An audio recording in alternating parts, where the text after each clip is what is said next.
Les organisations de retraités appellent ce jeudi 20 mars à manifester dans toute la France pour les retraites. Ces mobilisations interviennent au lendemain de la décision de la CGT de quitter les concertations sur le même sujet, le fameux conclave lancé fin février par le Premier ministre François Bayrou et qu'il a lui-même sabordé en annonçant son refus de ramener l'âge légal de départ à la retraite à 62 ans. Nous allons continuer à nous battre pour l'abrogation de la réforme des retraites 2023 qui, je le rappelle, n'a jamais été votée puisqu'elle a été passée à coup de 49.3, qui est complètement illégitime. Et nous nous battons depuis le début pour son abrogation.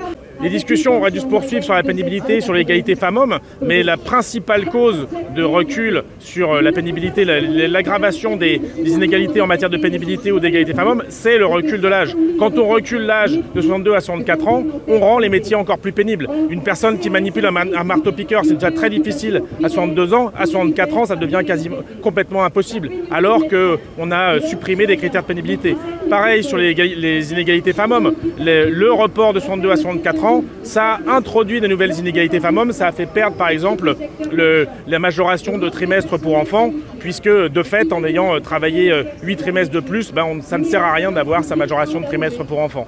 Chaque syndicat a ses positions, mais comme vous le voyez dans la manifestation des retraités, on est capable de faire des choses unitairement, on continue à se battre ensemble, et même si on n'a pas forcément toujours le même point de vue, on sait qu'on a le même objectif de faire tomber cette réforme le plus rapidement possible. Comment est-ce que vous voyez l'agenda maintenant, les prochains jours au niveau de la CGT? L'agenda, c'est la mobilisation, c'est clair. Il n'y aura aucun gain autrement qu'avec des mobilisations. Il y a aujourd'hui les manifestations des retraités dans 13 capitales régionales. Il y a évidemment le 3 avril qui se prépare, notamment à l'appel des fédérations de la fonction publique. Et nous allons faire en sorte de donner le maximum d'ampleur au 3 avril et à d'autres dates qui vont se définir très bientôt. Je vais être retraitée l'année prochaine, donc j'ai 59 ans. Et avec la réforme Macron, donc je dois travailler 9 mois de plus. Je suis en carrière longue, j'ai commencé à travailler à 16 ans. Et ce qui fait que, vu la pénibilité qu'il y a dans les hôpitaux, la dégradation des services publics hospitaliers, il me tarde vraiment de partir en retraite et j'aurais bien aimé partir 9 mois avant. Ces 2 millions de retraités pauvres, il faut savoir qu'il y en a 1,6 million qui ne se soignent plus. Et dans ceux qui se soignent, qui peuvent encore se soigner, 700 000 retraités n'ont pas de couverture de protection sociale. 700 000 ne peuvent pas se payer une mutuelle.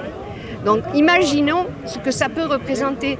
Et on a à peu près des couples de retraités qui ont une moyenne, 11% des couples de retraités ont une moyenne de pension de 790 €. Ça, ce sont des chiffres pas inventés par la CGT. Donc voilà. Et ça, c'est la réalité des retraités. Alors quand on essaie de nous faire avaler que les retraités sont des nantis, qu'ils ont un appartement, etc., tout ce qu'ils peuvent inventer, y compris qu'ils économisent leur loyer pour les mettre sur le livret d'épargne, etc. Tout ça, c'est pour marteler les cerveaux des gens, pour, y compris, justifier leur politique d'austérité et la politique d'économie de guerre.